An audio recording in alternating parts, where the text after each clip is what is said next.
The war in Ukraine entered a darker chapter this week as Russia unleashed its largest aerial assault since the invasion began more than 3 years ago.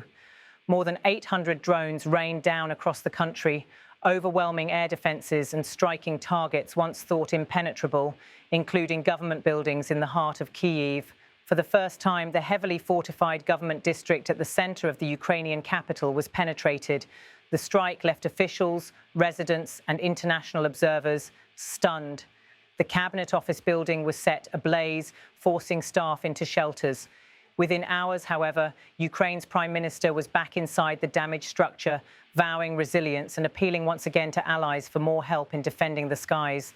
The night was one of terror for Kyiv's residents. Sirens wailed as families sought shelter underground, children wrapped in blankets, mothers clutching babies, and elderly residents waiting out the bombardment in subway stations. When dawn broke, the scale of devastation was clear. Entire apartment blocks were left in ruins. Emergency workers combed through the rubble, searching for survivors. In one particularly grim discovery, a young mother and her infant son were confirmed dead after their building collapsed under drone fire. This was the biggest number of drones yet, one survivor said. It's terrorism against civilians. Helena, a resident of Kyiv, described the horror of that night. Multiple blasts came one after another, and there was no time to seek shelter. Ukraine's military reported that many of the drones were designed as decoys, cheap, easy to produce, and deliberately sent in swarms to saturate defense systems.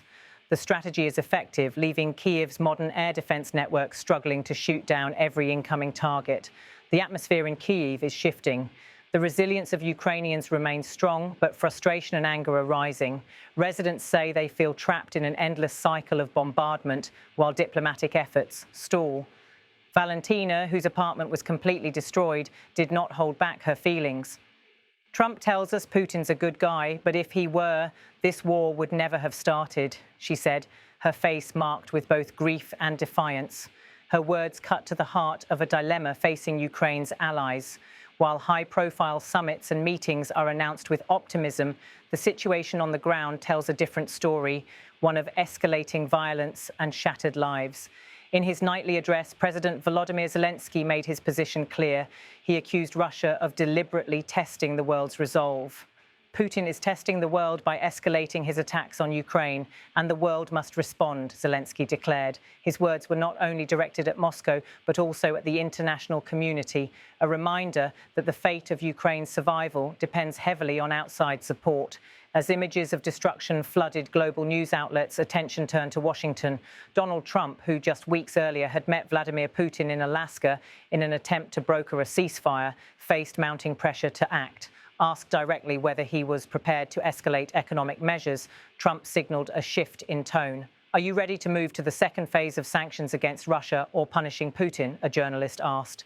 Trump responded that he was now prepared to tighten sanctions. This marks a significant moment for a president who, until recently, argued he could settle the conflict swiftly. At a meeting with Republican lawmakers, Trump admitted the war had proven far more complex than he imagined. "The war that I thought was going to be the easiest is probably the most difficult. That's the Ukraine and Russia. I thought that would be easier. The relationship with President Putin, all of that, it didn't matter. It's ended up being probably the most difficult here today." The blunt acknowledgement highlights both the limits of personal diplomacy and the entrenched nature of the conflict. Diplomatic gestures continue, but with little trust attached. Zelensky has agreed in principle to meet Putin, but only on neutral terms. Putin, however, has publicly insisted that Zelensky travel to Moscow. Speaking during a visit to China, Putin repeated that condition. The Ukrainian leader responded firmly, he can come to Kyiv.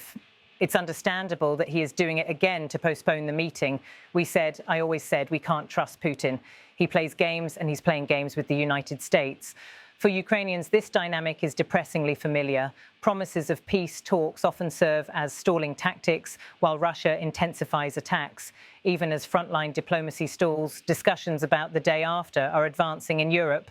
A coalition of the willing, led by France and the United Kingdom, is exploring long-term security guarantees for Ukraine. The idea is not to negotiate peace directly, but to ensure Ukraine is protected if and when a ceasefire takes hold. However, questions persist about the feasibility of such plans. After decades of defence cutbacks, European militaries lack the resources to back ambitious pledges. Analysts warn that while political will exists, capabilities are limited. As one commentator put it, a coalition of the willing is something very different from a coalition of the able. Putin, meanwhile, has categorically rejected any role for NATO troops in Ukraine, warning that they would be treated as legitimate military targets. The coming weeks will test whether Trump's move toward tougher sanctions can influence Moscow's calculations. Previous rounds of sanctions have inflicted damage on Russia's economy, but they have not slowed the military campaign. With Kyiv once again burning, the central question lingers: will sanctions alone be enough to bring Russia to the negotiating table? Or will they merely harden Putin's resolve? For Trump, the stakes are high. If sanctions fail, his much-touted role as a peacemaker risks collapse. If they don't, Donald Trump's attempts to force peace could go up in smoke, one analyst concluded. Back in Kyiv, life resumes under extraordinary strain. Parents take children to school past shattered buildings. Markets open as air raid sirens sound. Citizens line up at donation centres, providing blankets, food and medicine to displaced families. And yet every evening the cycle repeats. Drones in the sky, air defences firing, families huddled underground. Each attack chips away at the city's sense of normalcy while reinforcing its resolve. The war that was once expected to end in months has now dragged on for years. Each escalation erodes faith in negotiations, while every diplomatic failure fuels deeper mistrust. This week's events underscore the war's paradox. Leaders talk of peace, but the battlefield tells of relentless escalation. For Ukrainians, hope lies not in speeches, but in concrete actions, stronger defences, more international support and accountability for those responsible. Trump's next steps on sanctions may mark a turning point. Zelensky's appeals for solidarity continue to resonate. But for now, the reality is stark. Russia is escalating, Ukraine is bleeding, and the path to peace seems further away than ever.